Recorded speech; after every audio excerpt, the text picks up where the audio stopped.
we'll be able to go through and watch some of it on tape.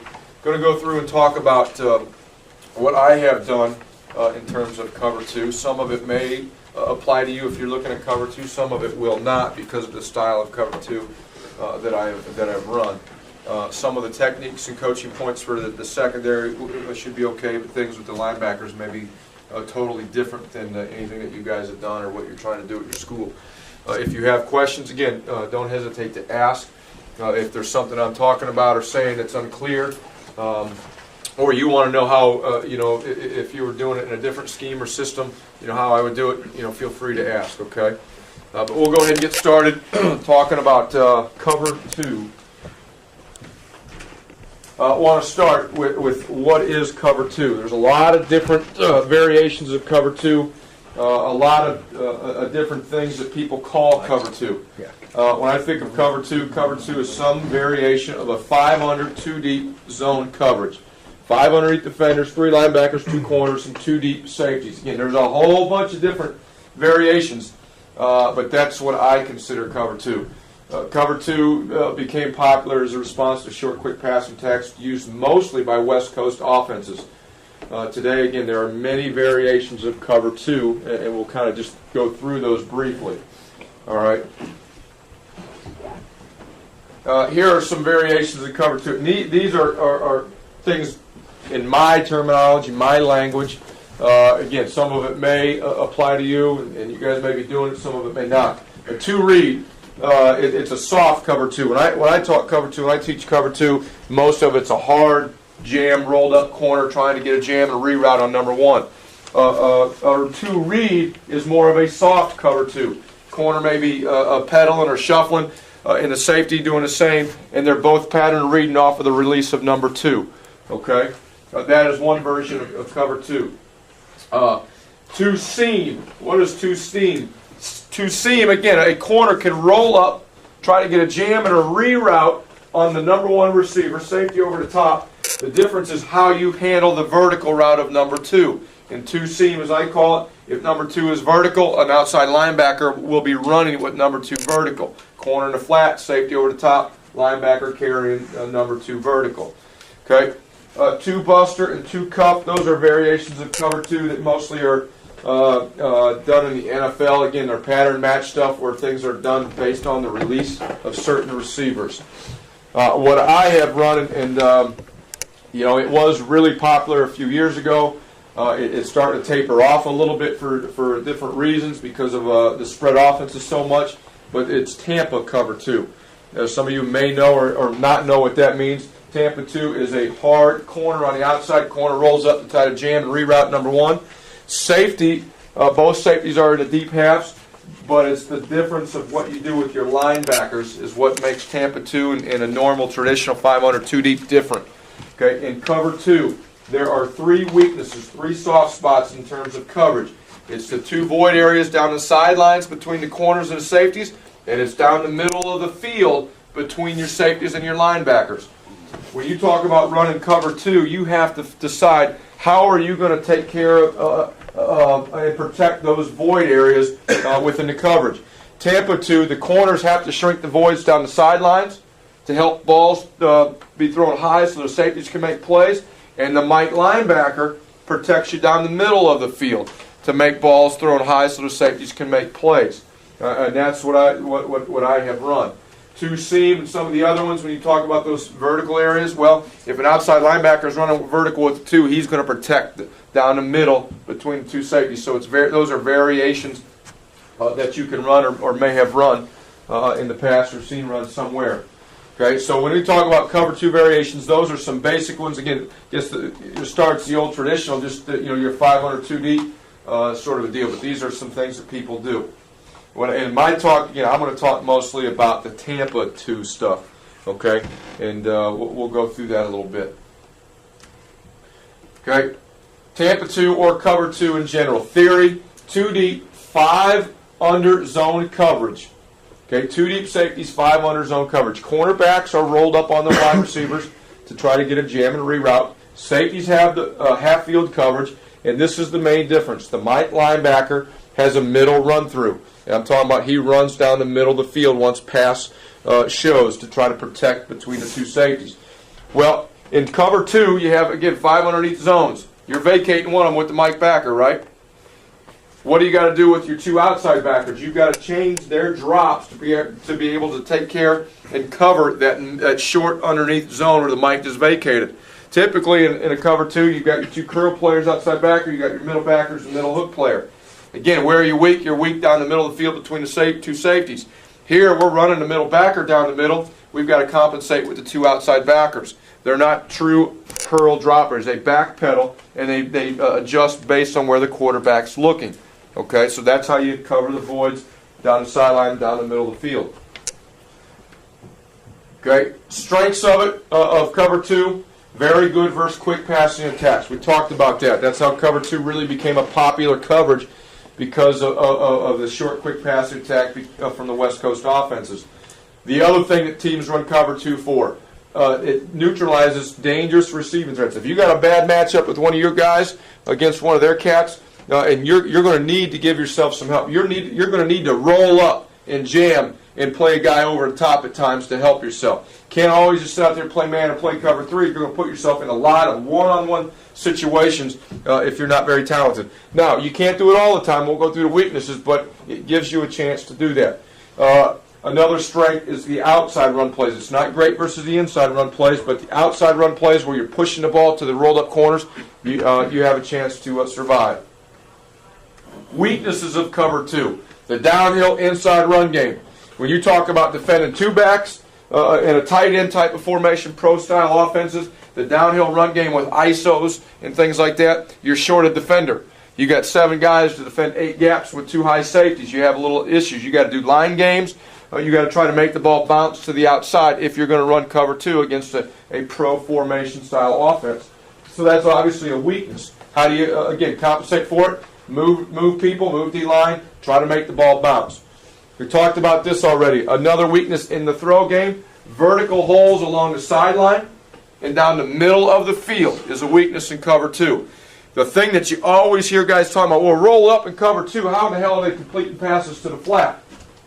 Well, if you're going to get hurt somewhere in cover 2, you better make it be to the flats, the short flat zones. Okay, I would much rather have a corner shrinking the void down the sideline, break and react and make a tackle in the flat than have a corner sitting here taking away the flat and they hit you down the sideline for a 20, 25-yard play. And that's what will happen if you just sit your guy in the flat to take that away. Okay, so cover 2, yes, you get a jam and reroute, but you're not necessarily defending and taking away flat routes. Okay, you're defending the sideline first and breaking back on those routes into the flat. Okay, here's a look at it alignment-wise. Got some things on here. It's a pro formation. Closed call, that's the directional call of how we'd set the front. We always set everything to the tight end. Corners are cloud players rolled up to the flat. Safeties are deep half. And then we've got the linebacker, drops there. You got a hook drop, a seam drop, and a middle drop for the Mike linebacker. But that just kind of gives you a picture about what it looks like. Got a 6 technique, what we call a 6 technique. We've got a guy head up on a tight end, defensive tackle in the 3 technique, a nose guard in the shade, and then a 5 technique open side end. And then the 2 deep shell by the safeties. Okay, if we were to play against slot, those are the alignments. Okay, again, the corner and the free safety are playing half the field. Sam walks out, Mike and Will slide over. Corner slides into a 2 LOS or a D2 alignment, which means he's 2 by 2 off the outside shoulder to the tight end. And in the safety there, when you hear me say C7, C9, C8, means he lines up in the C gap 8 yards deep. As I'm going through this, when you hear me say things like that, guys, it's not necessarily something you need to do, but I think it's important as you're talking your defense and your alignments to come up with specific alignments that are easy for your kids to understand. That Mike and Will right there, they're lined up. You know what their alignments are? Stack A and stack B. Simple as that. You stack your ass in the A gap, you stack yourself in the B gap. I have worked with a number of different people and heard a number of people talk about their different alignments for their backers and their secondary. And they make the stuff complicated. 41, 42, 40, all this stuff. Hey, get your ass in the A gap, you get your ass in the B gap and play football. Okay? Strong safety, get your ass in the C gap 7 yards deep. Okay? If you can do that, it'll help your kids understand their alignments and simplify things for them. Okay, we talked about this a little bit, but talking over defense is a 3 technique, a defensive tackle to the tight end, a 6 technique, a 3 technique, nose guard that's in a shade on the center, and an open side defensive end. Mike, and Sam, their alignments will vary based on formation. Okay, do I have 2 receivers outside where I've got to walk out and cover down, or is my number 2, in the backfield where I'm in the box? Okay, strong curl, weak hook, and the middle run through, for their pass responsibilities. Okay, in the secondary, cloud technique. When you hear me say cloud technique, that means corners rolled up to the flat. He's going to get a jam and a reroute. He's going to be the primary support player on the run, and that's what cloud technique means for me. Against the pro formation, he'll line in a squat. He's 1x5 on the outside of a normal split wide receiver. We're going to get square. Everything we do with our corners, when we talk about cover 2, we run a lot of off man. If you were here earlier and saw somebody, we run some cover 3. We align off with outside foot up, inside foot back. We want to move to a squat alignment where we've got a squared stance, inside foot to outside foot of that receiver. Okay, we're at 4 to 5 yards off that receiver, so we can execute that jam and reroute. But that's what I mean there. Strong safety lines to the left-right call. He lines up 2x12 off the core, the end man on the line of scrimmage against slot, be C gap 9 yards deep or C gap 7 yards deep. And again, if there's anything else you want me to talk about or clarify, guys, don't hesitate to ask. I'm trying to make this as simple as I can and relate to what you guys may do. This is where we'll get into the stuff with cover 2, mostly with the corners. Okay, I'll talk a little bit about linebacker stuff, but I want to talk more about the corners. They're very, very important in your success in cover 2 because they have to execute the jam and reroute. It's not always going to happen, but if it doesn't happen, they have to react the right way. First of all, move to a squared stance 5 yards deep with inside foot to outside foot of the receiver. Responsibilities. Number 1 priority for a corner in cover 2. Never, ever, ever allow number 1 to get down the sideline untouched. Okay? Never, ever allow number 1 to get down the sideline and untouched. Got 2 half field safeties. You want to try to get that guy to release inside and funnel into that deep half safety. Now, when you watch tape and if you run cover 2, you're going to know that doesn't always happen. That guy's going to get outside of you at times. Okay? If he does get outside of you, you've got to make him release flat and work to get down that sideline, and then you can turn and shrink the void. But number 1 priority, never let that guy get down the sideline without being rerouted. Okay? Versus pass.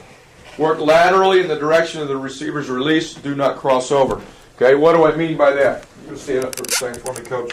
Move laterally in the direction of the receiver's release and never cross over.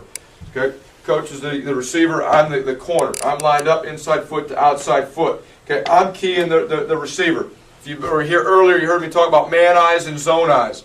Okay, zone eyes is keying the cornerback, man eyes is keying the man. I'm not playing man to man, but I've got to key this guy if I want to get a jam and a reroute on this guy. I'm 5 yards off of him. If I'm looking in here first to here, he's going to be by me. So to get a jam and a reroute, I've got to key this guy and be able to react to his release. Okay, there's really 3 things that this guy can do. He can release inside, outside, or he can try to release vertical on what I call a China route. Okay?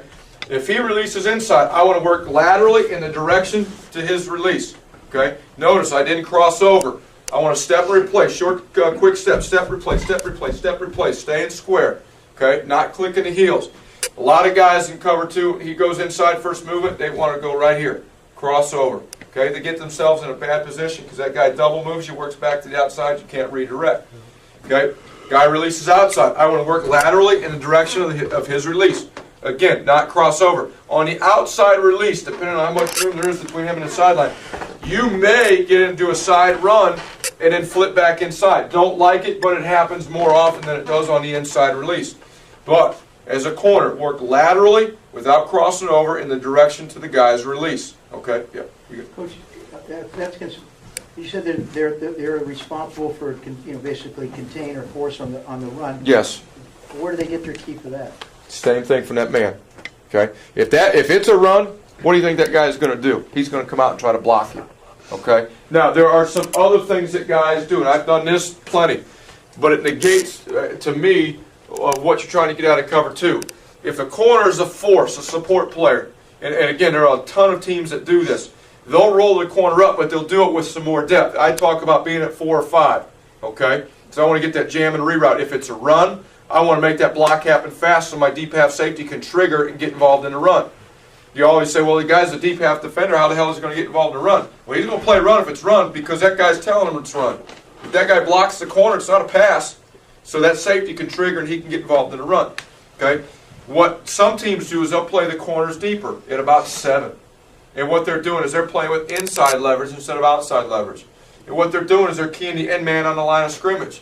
If you're a quarters team and you're using the safeties involved in the run and the corners are deep or responsible for play action pass, those safeties are down low, they're keying the end man on the line of scrimmage, and they get involved in the run. Some teams that involve the corners inside, they play the safeties over the top, they play their corners inside, they're keying the end man on the line of scrimmage just like the safety did in a quarters. Okay? He blocks, he's knifing inside to try to make the play. Okay? That's good, okay? But you're not going to get that jam and reroute on that wide receiver if you do that. So you're robbing Peter to pay Paul. You got to figure out what you want to do out of it. Okay? And that stuff's all good. There's times I do that. I call it a slant technique. And when I say slant technique, that puts the corner in inside position. Their outside foot to the inside foot of the receiver. Now that allows him to knife in and be more aggressive on the run. So you can do either one based on what you're trying to accomplish. Okay? But most of what, and I'll be completely honest with you guys, when we talk about cover 2, for me, cover 2 is more of a third down pass defense than it is anything. Very rarely, unless it's a really, really good throwing team and they like to throw on first down, am I going to be running cover 2. Because we want to get those safeties involved in the run, whether it be with an 8-man front with some man free or cover 3 or getting both safeties involved. But on third down, when you want to get those guys to roll up and reroute, and you get those D linemen wide where they can rush the passer, that's more of what this type of cover 2 is for. If you want to be able to stop the run in cover 2, by all means, yeah, you can do it, but you better get those corners lined up inside where they're knifing, or you're going to be short on the run game. When we watch some of the tape later, you'll see it's mostly third down throw game stuff. A little bit of some run game, but mostly third down.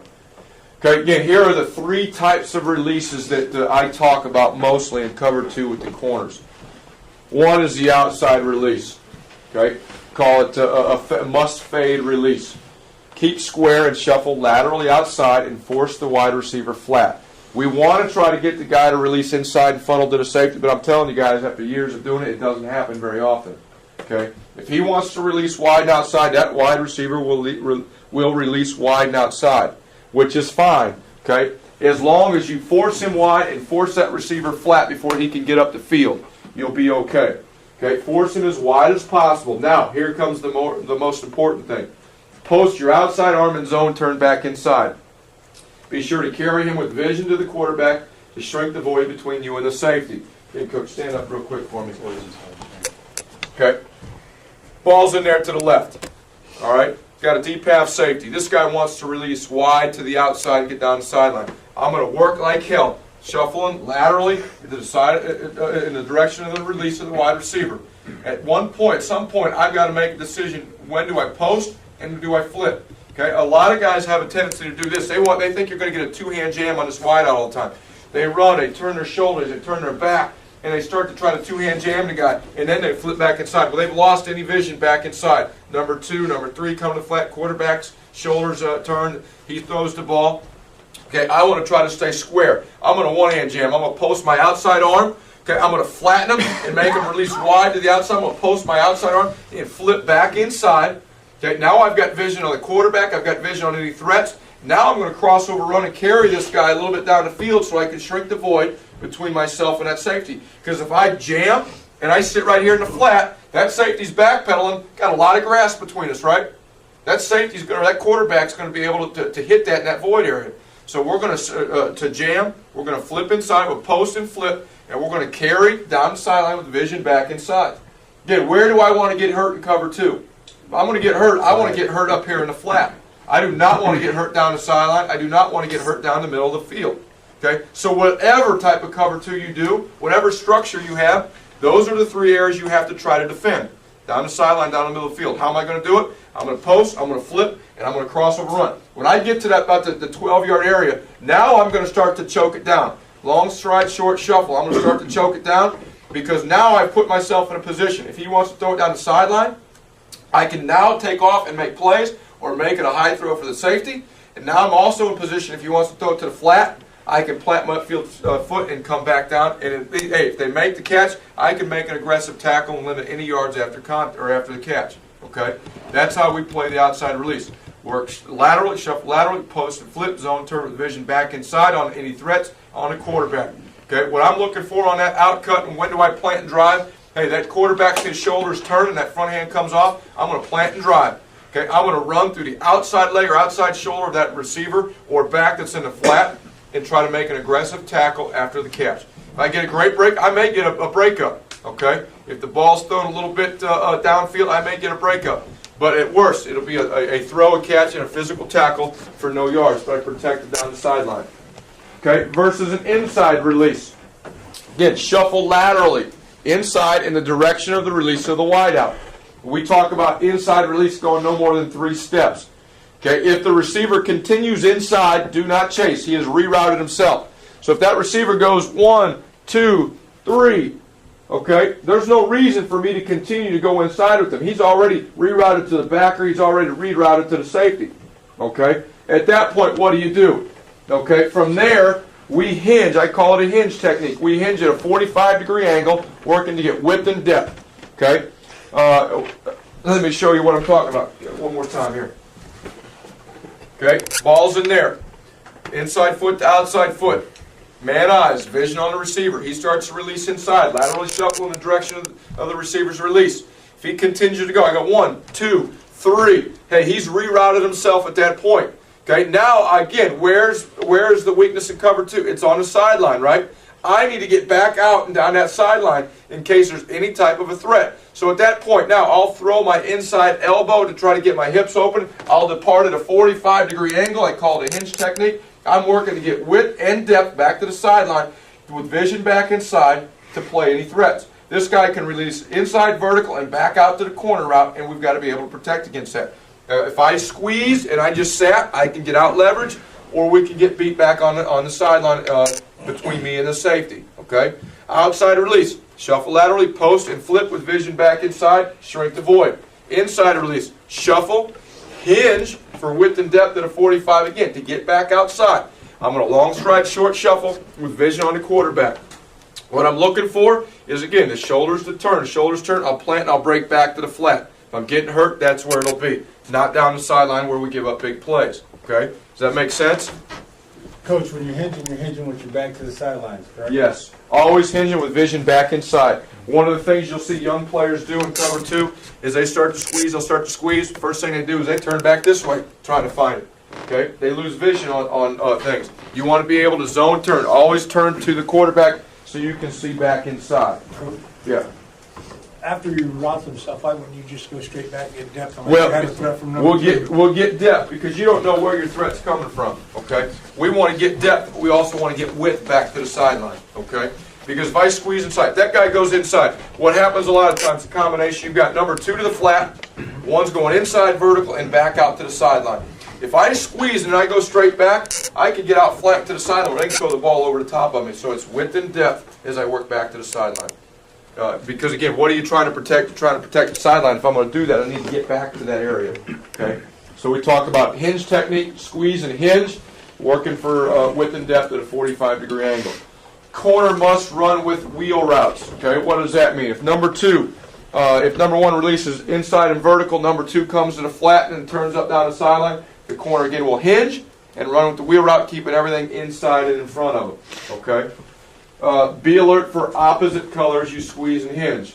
As I've talked about pre-snap recognition as a corner. I line up, again, I don't give a shit what type of cover 2 you're running, whether it's this type of cover 2 or something else. If you're rolling up with the corners to jam and reroute in cover 2, this stuff applies to all of it. Okay? One more time, Coach.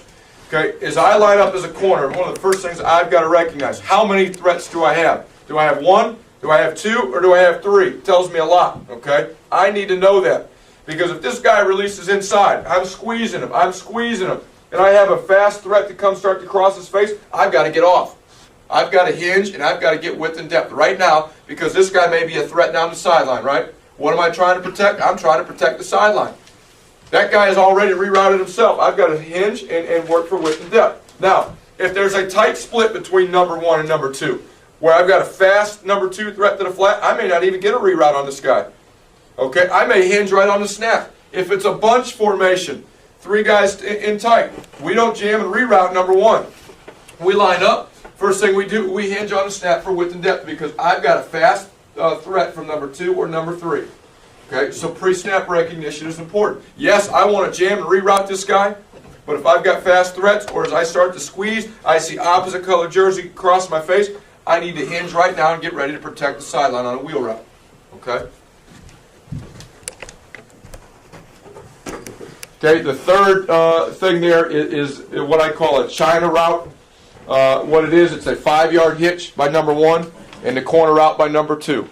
Okay? 5-yard hitch by 1, corner route by number 2. So I get the outside release, I get the inside release, and I get the China release. Very rarely are you ever going to find a receiver trying to release vertically right through that corner in cover 2, are you? That guy's going to try to go outside and around you, or he's going to try to go inside and around you. And the other one, he'll attack you, and then he'll sit at 5, try to get you to sit, and get that corner route right in behind you. Okay? Natural reaction has to be hinge right now. Depart at a 45 with width and depth when that guy sits at 5 to help on that corner route, and then break back down on the China route. Breaking through the outside leg and shoulder, okay? So those are the 3 releases that you have to talk about. You have to work with your corners in cover 2. If those 3 things break down, one of those 3 things break down, you're going to have problems in cover 2 if you choose to run it. Any questions on the corners at all? Okay? It's important that we shuffle laterally. We squeeze and hinge, we post and flip, and we get our eyes back inside. Some guys will coach. Some guys will coach when you zone turn. I hear it all the time. Hey, what's number 2 doing? Is number 2 running to the flat, jump him? Okay? I don't talk to our corners about reading routes at all in cover 2. Yes, we're reading number 1 to get that jam to reroute, but from there we're reading the quarterback. If he's looking down the field, I'm going to continue to sink down that sideline. Okay? Once he turns his shoulders, now I'm going to plant and drive and come back and play the flat. But that's the way I teach it. It's not a route reading cover 2. It's more of a true zone where we're going to defend areas of the field and we'll react to what the quarterback tells us to do. Okay, safety rules, and they're a lot easier. They can be as complicated or as easy as you want them to be. And over the years, I've gotten a little more complicated with the safeties as I've had guys in a certain system and understand the concepts. Okay, safety rules: a line 2x12 off the end man on the line of scrimmage. Work to a depth of 14 by the time the ball is snapped. Okay, why do I want them to be at 14 by the time the ball is snapped? Some guys will have them at 12. I put them at 14. A couple reasons. All right, the more depth that the safety has, the more controlled he can come out on a snap. Or he can even flat-footed stand in place for a little bit, pop his feet in place with more depth. The more depth he has, he's not going to feel stressed down the field from receivers.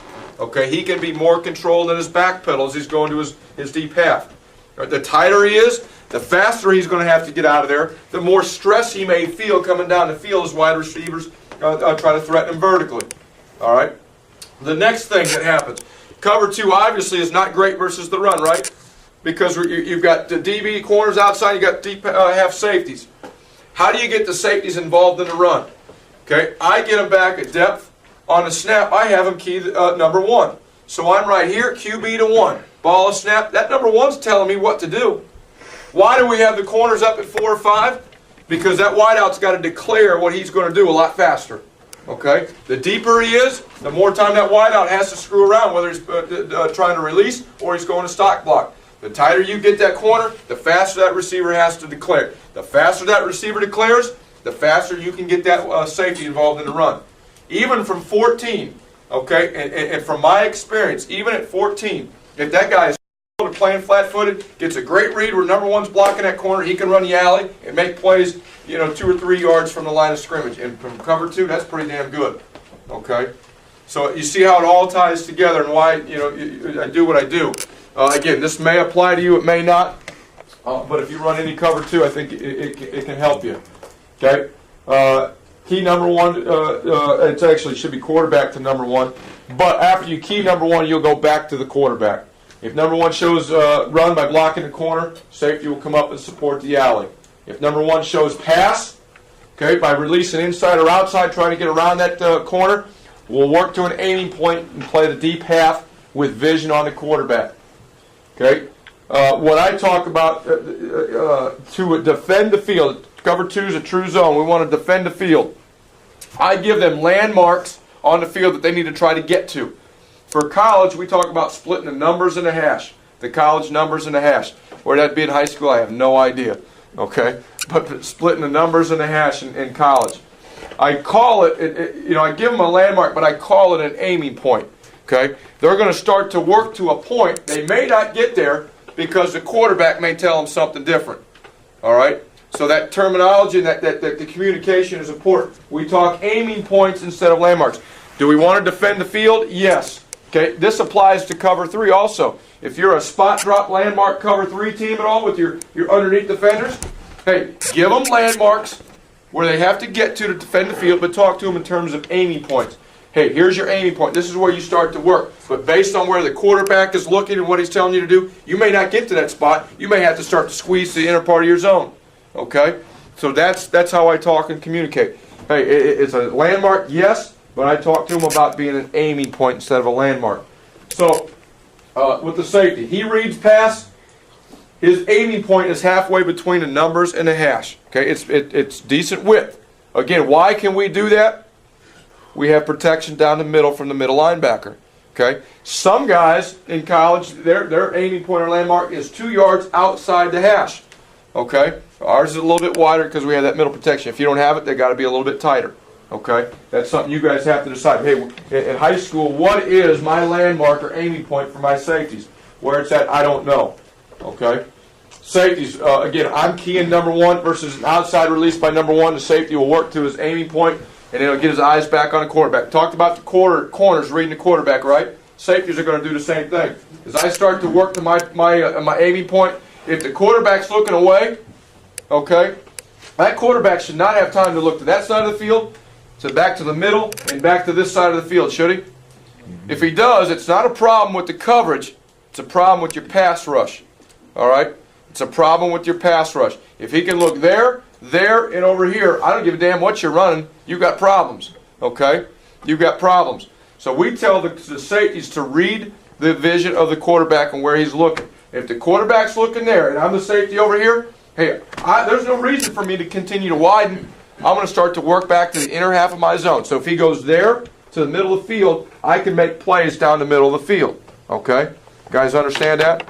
Again, it doesn't matter what you do. I think it can carry over to a lot of stuff. If I'm the right safety and I'm working to my landmark, okay, and the quarterback's looking there, I'm not going to continue to work for width. Okay? I'm going to start to backpedal weave to the inner part of my zone so I can help make plays down the middle of the field. All right? Now, what happens if the quarterback's looking at me? Well, then I will get to my aiming point, and I'll sit there and be able to play throws down the boundary or be able to react back down the middle of the field. But I've got to get to my area, so if he throws it down the sideline, I can get there knowing I've got the other safety squeezing to help me down the middle of the field. If number 1 does release outside, quarterback's looking your side, the safety could widen because of the threat of throwing it down the sideline. Quarterback is looking away, squeeze the inner half, most of your zone, innermost half of your zone.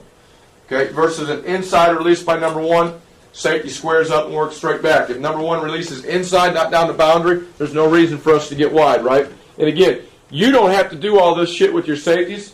I do it because we've progressed to it. If you just want to have them read the quarterback, okay, and have them start working to a landmark and read the quarterback, hey, there's nothing wrong with that. I've done that too.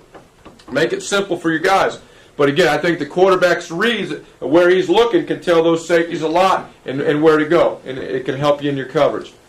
Okay, if number 1 eliminates himself by running a shallow crossing route, safety can squeeze to the outside shoulder of whoever number 2, whether it be a wide out or a tight end. Okay, that's the secondary part of it. Which again, I think if you're talking about cover 2, wanting to run cover 2, with a roll-up, jam, and a wideout, those things will apply to any scheme. Okay, I'll go through these fairly quick. Linebacker rules, because they are different. Drop back progression for your hook, curl, and seam players. Those are your two outside linebackers, either hook, curl, or seam based on the number of eligibles they have to their side. Okay, what we tell our linebackers is read through the three-step. Okay, don't go anywhere. Pop your feet in place through the three-step. Why? You're going to read run pass. You got to recognize run pass. If it's a three-step, it's going to allow you to plant and work straight inside out to the inside hip of number one. Okay, so we're popping our feet in place through the three-step. If three-step is gone, quarterback's gone beyond on three-step, it's not a run, it's a pass, it's not a three-step, it's beyond. What we'll do is start to burst in a back pedal. And again, I won't even talk about this because this is like Chinese 3, and we're just trying to learn Chinese right here. We'll back pedal, and again, we'll set and have vision on the quarterback. Just like we talked with the safeties, hey, if the quarterback's looking one way, we're going to start to cheat. If the quarterback's looking the other, we'll start to cheat. Okay, linebackers, outside linebackers, they'll back pedal. They don't open at a 45 and get set. They back pedal, again, to certain landmarks that you give them. Okay, with vision on the quarterback. Quarterback's looking there, what do? They start to cheat. Quarterback's looking there, they start to cheat. Why? Because the middle guy's out of there. Okay, he's out of there. Protection down the middle. Those guys cheat just like the safeties do. Okay, give them a landmark if you want to do that. Backpedal them to it just like you would a DB. Quarterback sets. It's a 5-step drop. He sets. They set. Why do they set? Because they want to be able to break. They want to get the feet underneath them and break. It's a lot easier to break with your feet underneath of you than it is from a back pedal.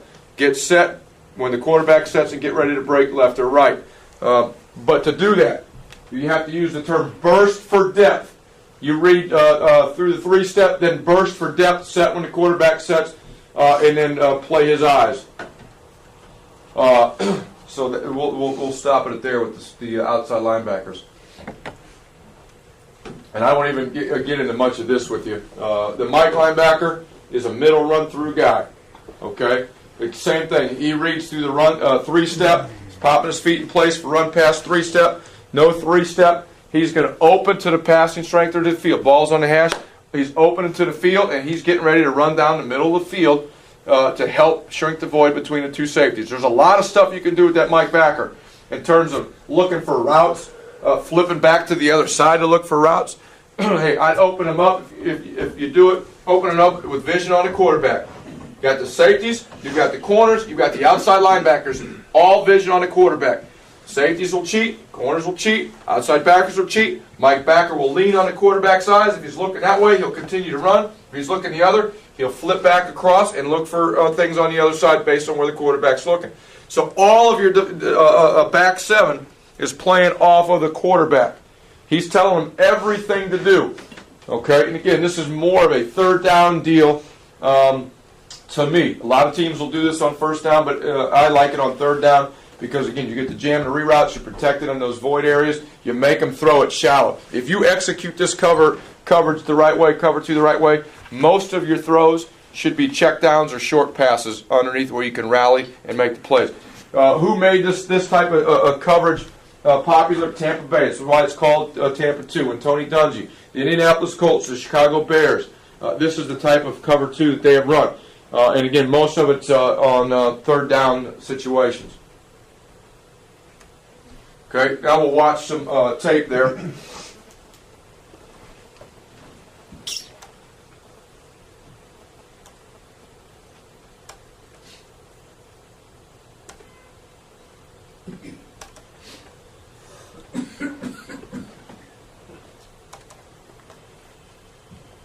Anything else with that you want me to go through?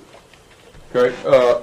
We didn't run a lot of cover 2. I don't have a lot of plays here, but we'll go through them and try to go through them thoroughly. If you have questions at all, ask. Okay. And if you want me to go back through something, I definitely will.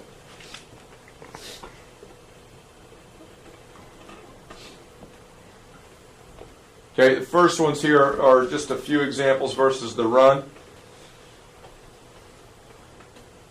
Okay, one of the things that we try to do is disguise our intent.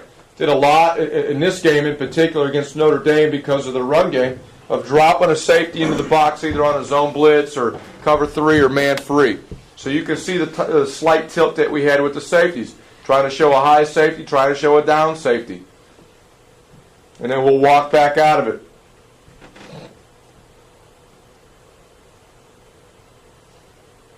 Okay, right here. You talk about being able to get a safety involved. The tighter he is, the faster that wideout has to declare. That's a run. He can get involved. See him trigger? He's reading one right now. Quarterback to one. He's taking a peek at one. He sees one doing that. Hey, it's a run. I'm gone. I'm gone. Okay, over here. Okay, he's seeing one block. His vision goes back inside, flows away. He's going to start to work to be in pursuit. He is not going to go run the alley. He's not the cutback player. He's going to start to pursue in his last man pursuit angle. But this is a good look at it here. Corner will be outside. He now will force or contain the run. If it comes outside, safety will fill the alley.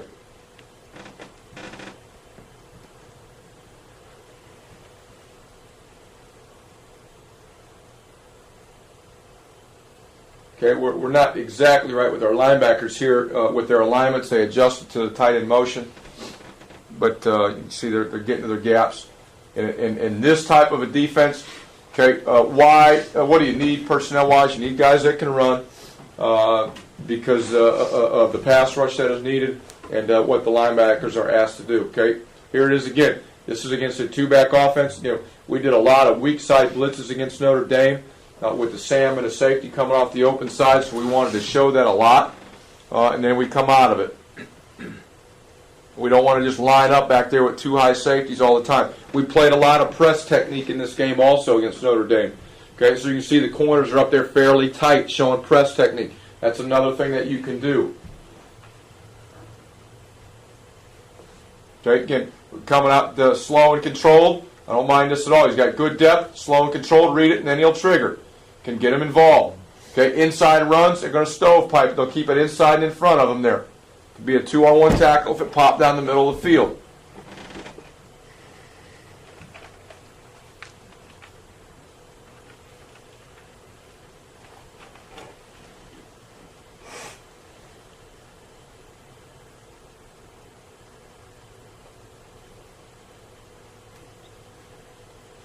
Okay, this is what it looks like against a single width formation.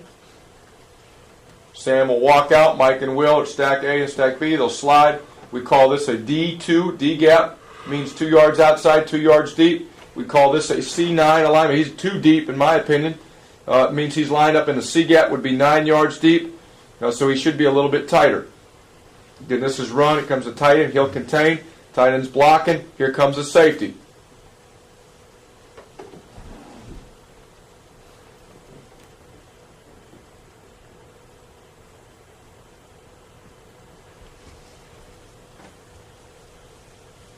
Everything's getting spilled to the outside here. Pretty good fits. Spill. Over the top with the Mike linebacker with the safety running the alley. It gives you a chance to survive, in my opinion, in cover 2 if you do that. Okay, here's a perimeter run. We said one of the things you're okay on is perimeter run. Here's 22 personnel, 2 backs, 2 tights.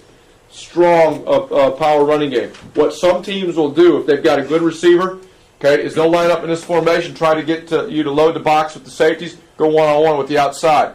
Okay, we'll load the box up, but every now and then we'll play some cover 2 versus it. Now here's some cover 2. Corner will contain it on the outside. Safety will run the alley. Everything will be spilled outside to the safety. Backside corner, they're working the cutoff blocks. Got to squeeze to play the D gap.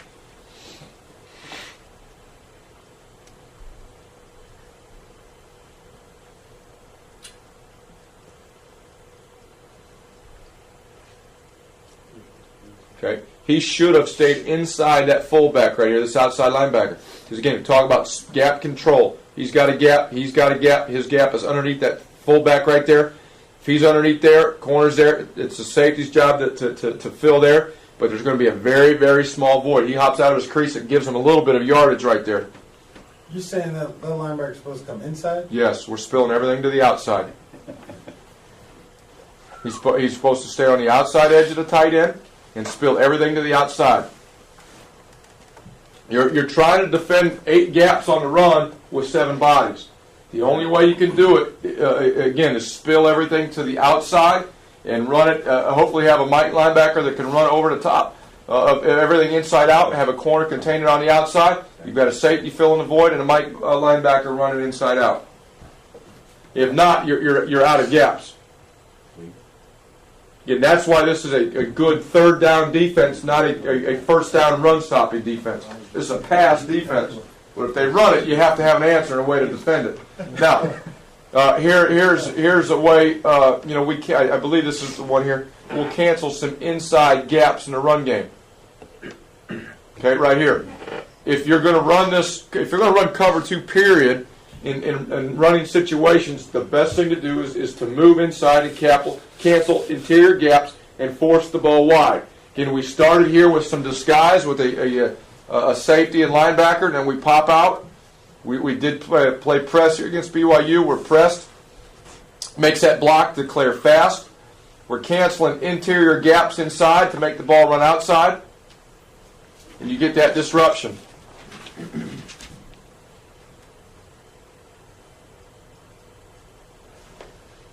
You see what that movement does for us, though. Here. Creates confusion in the blocking schemes. Ends up getting a tackle for a loss or no gain. Okay, let's talk a little pass stuff with it. Again, some of these are going to be good clips. Some of them will be bad clips. We just didn't have very many, and I wanted to make the tape for teaching purposes here. So the corner's going to hinge down here. Yes, because of tight splits, right? 1, 2, and 3 have got fast threats to the flat. Corner should hinge on the snap. See him hinge on the snap? Okay, he's working for width and depth. Okay, why is that important, the width and the depth? Okay, what teams will do out of bunch, they'll run this guy to the flat, they'll run this guy on the corner. If he just gets a depth, he'll get outflanked here, get outflanked here. If he gets width and depth, or if he just gets width, he'll get us there. It's width and depth at a 45 with vision on the quarterback. Okay, up at the top. Not very good technique. He's trying to release wide the outside, but he is trying to at least post and flip back inside. I'd like to see him work flatter to flatten that guy off more and make it harder for him to get down the sideline, but he is attempting to do what I want him to do in terms of posting and flipping back inside. So here's the hinge technique. There's the post and turn. Okay, now here's the middle linebacker.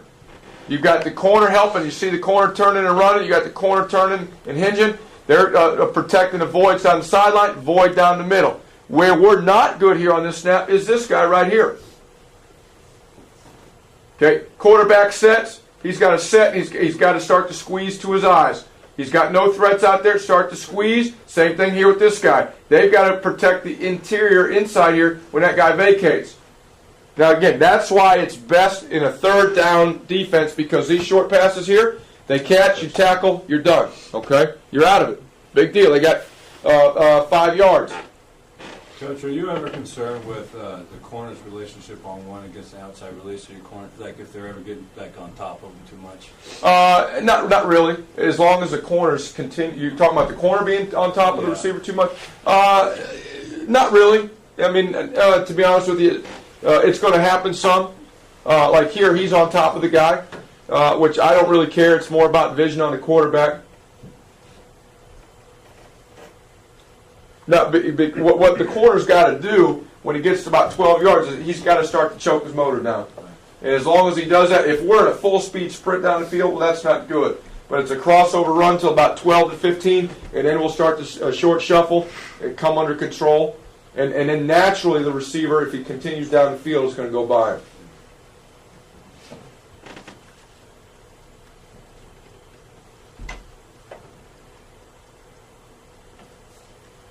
Okay, here you see the linebacker here. He does okay, just okay, in terms of getting depth. This linebacker gets no depth. Don't like that at all. But we talk about bursting. You see him popping his feet through 3-step. No 3-step.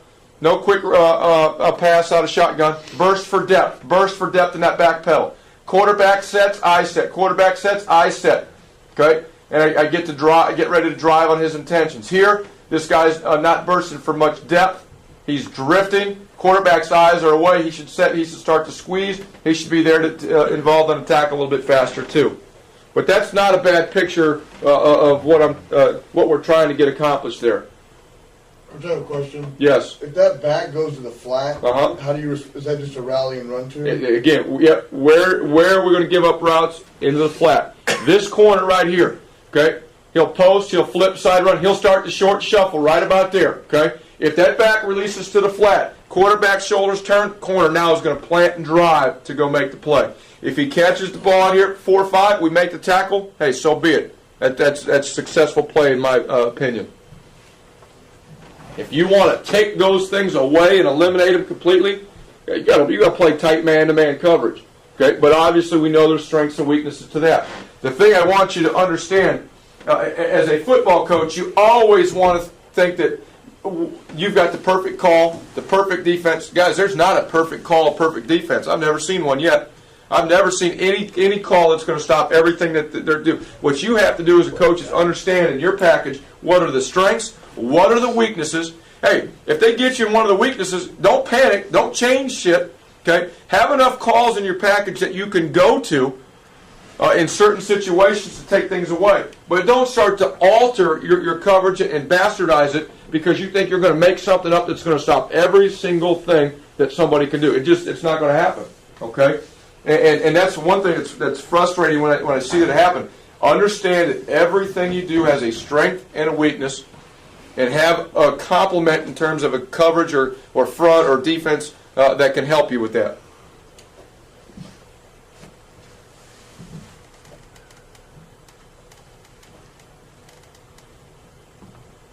Okay, here we show the tilt with the safeties. Get back out. Okay, here he's trying to lateral shuffle. Could probably go a little bit more, but he's making that guy release pretty flat to get vertical. He'll zone turn back inside and carry the guy. Okay, down here at the bottom, we're getting an inside release. Squeeze, here comes opposite color jersey, crosses, getting ready to cross, right? Don't squeeze anymore. Plant, outside leg. Plant and drive through the outside leg. Watch the quarterback, vision's down the field. See his shoulders turn. His shoulders turn, that front hand comes off the ball. Right now, I better plant and I better drive. I better plant and drive. Shoulders turn, hand comes off. Ball is committed to being thrown to the flat. Plant and drive. Middle linebacker starts to open. He's opening off the quarterback's vision here. Okay, we talk about reading through the 3-step. 1, 2, 3, settle. 1, 2, 3, 3-step, now drive. Not too bad here.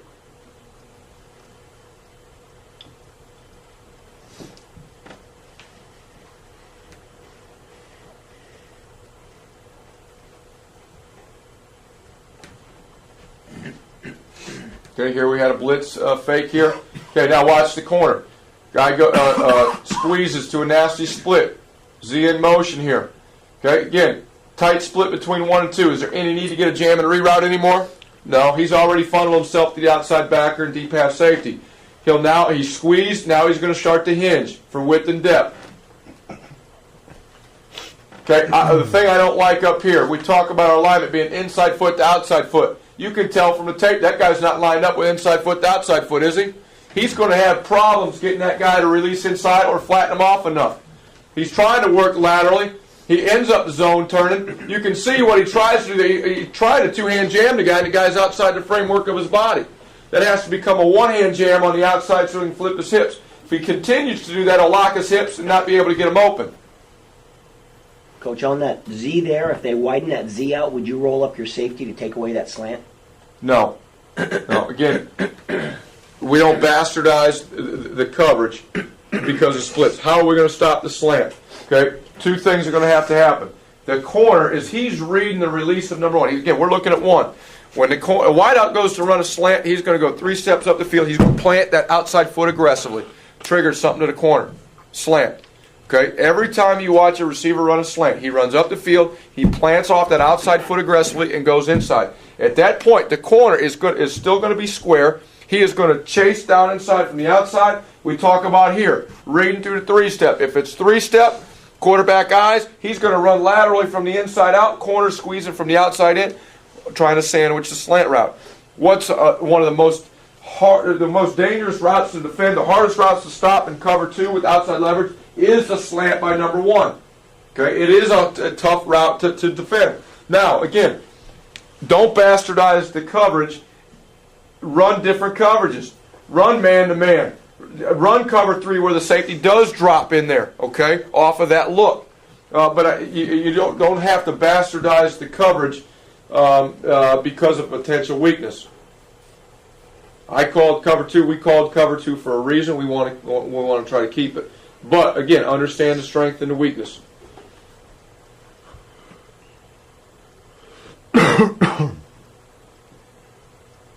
Okay, play action. He gets sucked up. Instead of backpedal, he should now crossover run, get some depth, get squared up and set when the quarterback sets. Comes the Mike backer down the middle. Corner should continue to sink with eyes down the field. Continue to sink.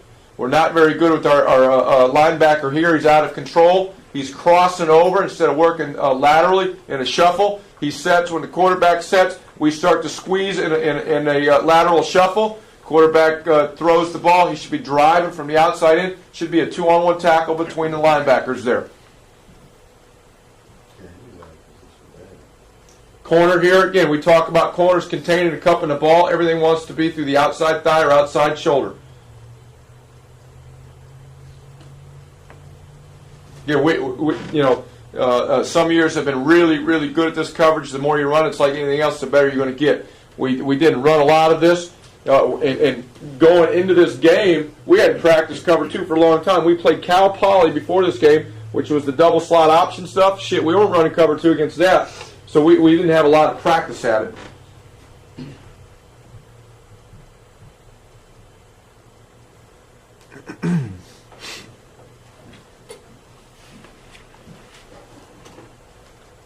Okay, now the corners are off, and they'll roll up on the snap to a squared alignment. Okay, not good here. I don't like that. He's not playing with his feet. He's not trying to make this guy release around him one way or the other with his feet. He's just trying to two-hand jam him. Okay, here you can look up here, inside release. Squeeze and then hinge. Squeeze and then hinge. I'd like to see him burst a little bit more with width and depth to keep that wheel route by the back inside in front of him.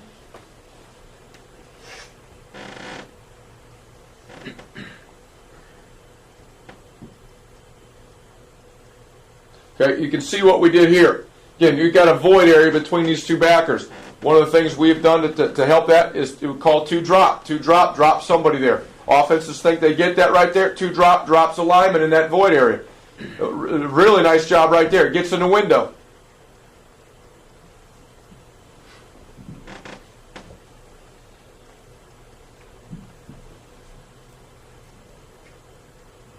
Okay, here's 2-drop again.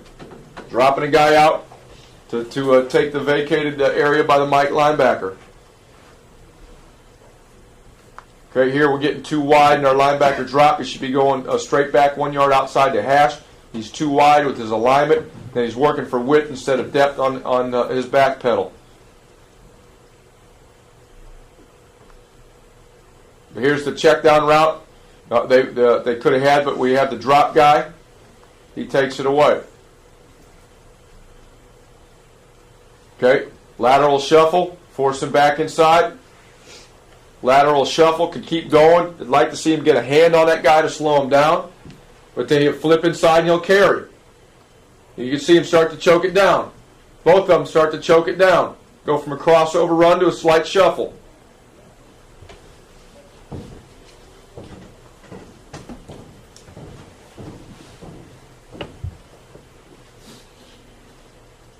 Okay, here's a blitz look.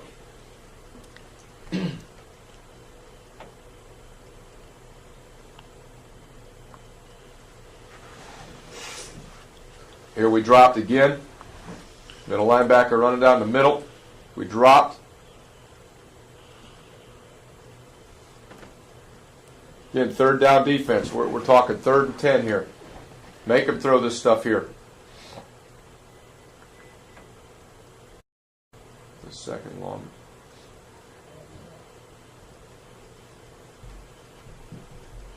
Got to balance up the pass rush a little better.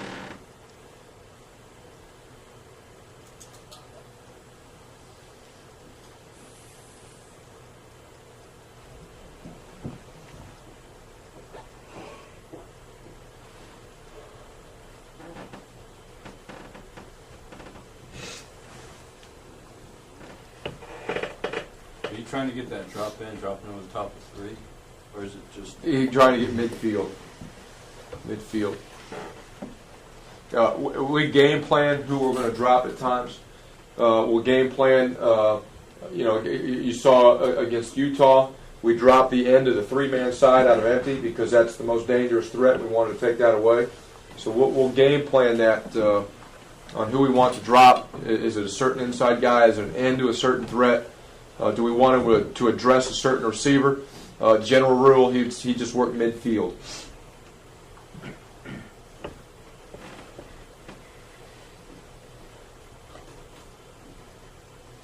Here's a blitz look.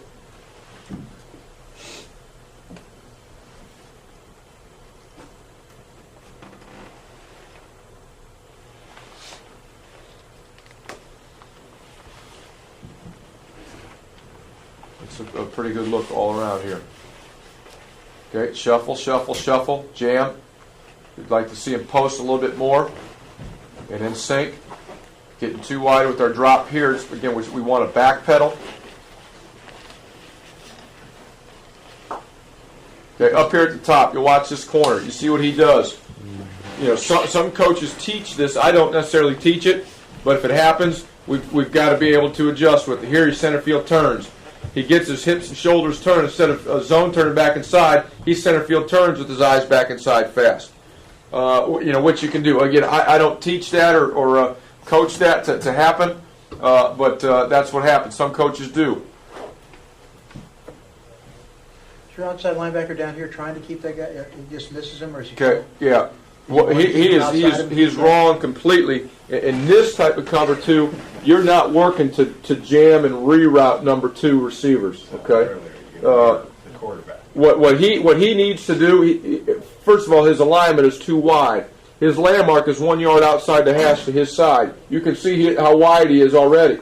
Okay, and now he's working for more width and allowing that guy to get inside of him. By his alignment, he should be here on his landmark. He should be working to his landmark. That would put him inside of number 2 there.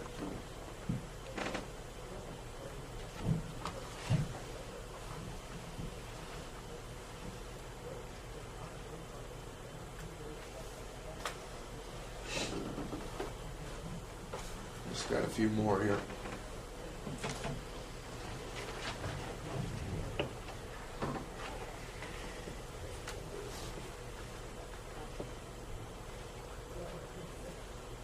Okay, do you want to look at the quarterback? Here, crossover weave, now he squares up. Okay, nice job by the Mike linebacker. We talk about reading the quarterback. Watch the Mike backer here. Initially, he's opening to speed receivers here, but he's going off the quarterback. Quarterback, his vision over here, watch him flip. All off the quarterback's vision right there. Nice job. Okay, right here, he's working with the quarterback's eyes. Probably still getting a little too much width. He should go straight back right here. Quarterback sets, he sets. He'd be in a great shape there on that curl route, or hook route by 2. Okay, you talk about back pedal weaving with vision here. We'll look at the safety start to work inside with the quarterback looking this way. So you can tell they've got their eyes on the quarterback by what's happening there. Mike linebacker and backside safety for sure are seeing that guy. Is your outside backer on top, is he weaving because the back sets that? Well, no, this guy's weaving because he has to get some width. Okay, because the ball's on the hash. He has to get to his aiming point. So he's going to crossover run to get some width. He should be going a little bit more at a 45 and not quite so flat. But then he'll get into his back pedal and the quarterback sets. He needs to set. Now with the guy looking away, he can start to squeeze back laterally. So he's got more of an aiming point as opposed to... Well, he's got to get some width to defend his area initially. And again, he may not get to it based on what the quarterback does, but he's got to start to get there. And again, he's got to know where it's at. Can I do it in a back pedal, or am I going to have to cross over run?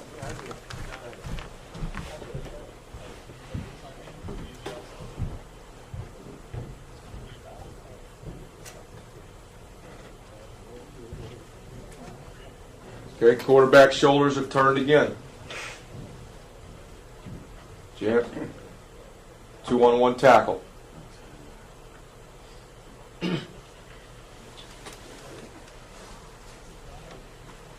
Body position, and I don't like outside leg, not the inside leg.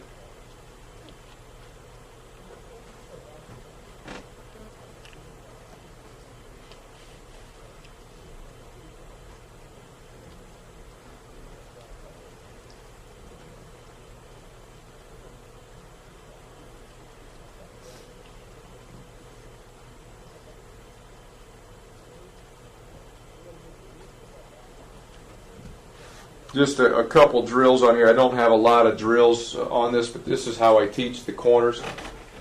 First thing I do is put them in the fit position here versus a must fade release. Working laterally, post the outside arm, zone turn back inside with vision on the quarterback. Okay, I don't like the way he finished. You'll see a little better here.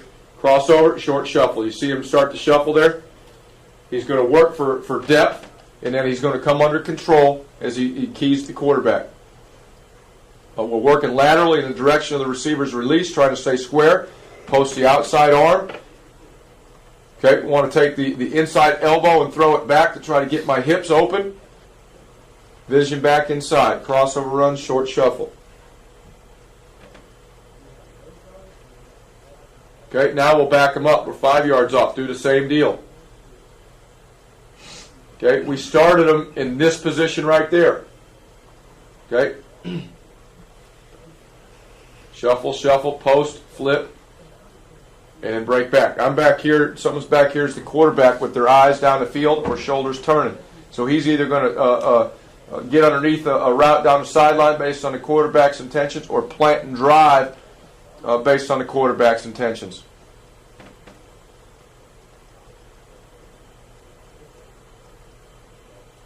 But you can see the footwork that I'm trying to get. Lateral shuffle, post, flip.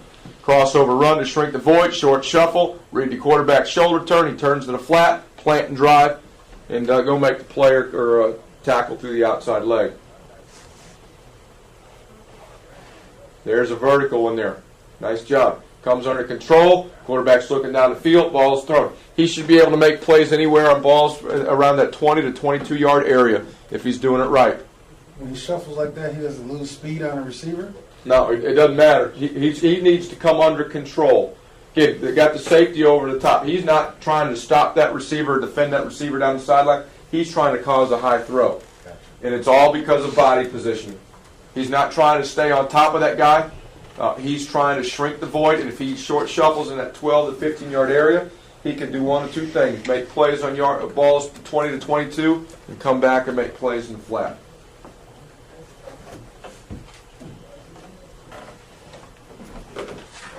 Okay, now the inside release. Get fit position, shuffle, and hinge. And right there, come under control. Squeeze and hinge. Come under control. Squeeze and hinge.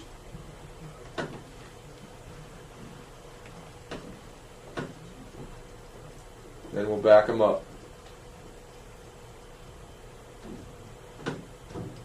Same thing off the quarterback read. Squeeze, hinge.